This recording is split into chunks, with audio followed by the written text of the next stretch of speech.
Assalamualaikum warahmatullahi wabarakatuh. Di sini saya Devita Amalia Koirunisa dari Prodi Radiologi A dengan NIM 18114104. Pada video kali ini saya akan membahas tentang KB atau keluarga berencana. Yang pertama yaitu pengertian KB. Keluarga berencana adalah gerakan untuk membentuk keluarga yang sehat dan sejahtera dengan membatasi kelahiran. Tujuan KB yang pertama adalah meningkatkan jumlah penduduk untuk menggunakan alat kontrasepsi. Yang kedua, menurunnya jumlah angka kelahiran bayi. Yang ketiga, meningkatkan kesehatan keluarga berencana dengan cara penjaringan kelahiran. Manfaat KB. Program KB mempunyai banyak keuntungan. Salah satunya dengan mengkonsumsi pil kontrasepsi dapat mencegah terjadinya kanker uterus dan ovarium.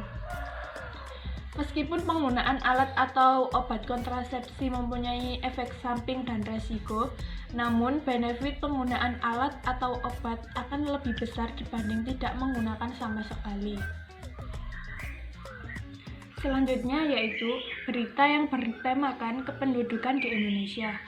Berita ini menggambarkan betapa hebohnya Menko Kesra atau Agung Laksono dalam mencapaikan prediksi jumlah penduduk di Indonesia yang akan mencapai angka 300 juta jiwa pada tahun 2035 dalam Rekernas BKKBN di Jakarta.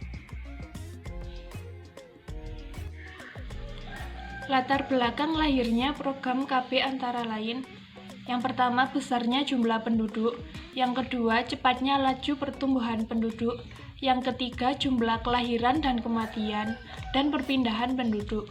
Sebelum kita melangkah pada pembahasan yang lebih jauh, ada baiknya saya sedikit mengelupas sejarah berdirinya BKKBN di Indonesia.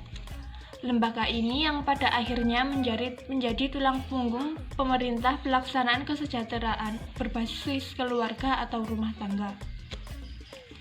Program KB secara informal telah mulai diperkenalkan oleh komunitas bernama Perkumpulan Keluarga Berencana atau PKB pada tahun 1957.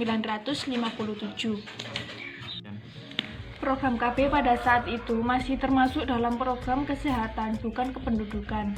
Seiring berjalannya waktu, pemerintah mulai merasa bahwa KB sangat terkait dengan perkembangan ekonomi negara. Pada tahun 1970, program KB mulai diresmikan menjadi program skala nasional.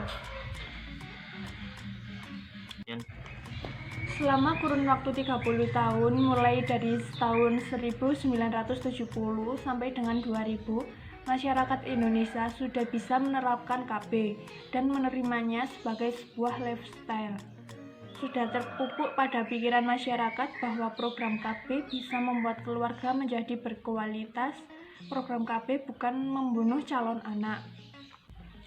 Program KB hanya memberikan space kosong yang cukup di antara satu anak dan anak yang lain agar jaraknya tidak terlalu berdekatan.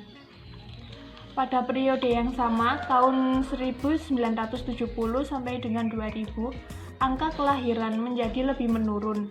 Jika pada tahun 1970 rata-rata satu rahim bisa melahirkan bayi 5 sampai dengan 6 jiwa dalam masa suburnya, maka pada tahun 2000 rahim wanita hanya mampu melahirkan 2 sampai 3 bayi saja. Pemerintah juga mengklaim bahwa pada tahun 1970 jumlah penduduk adalah 110 juta jiwa. Setelah adanya program KB pada tahun 2000, jumlah penduduk hanya 203 juta jiwa. Jika tidak ada program KB, maka tahun 2000 harusnya penduduk telah berjumlah 282 juta jiwa.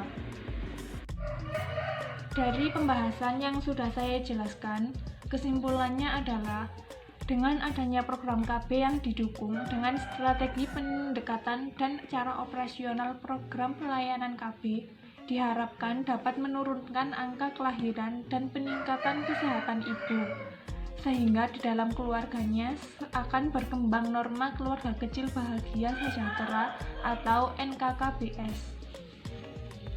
Sekian pembahasan yang bisa saya jelaskan. Bila saya ada salah kata, saya mohon maaf yang sebesar-besarnya. Wassalamualaikum warahmatullahi wabarakatuh.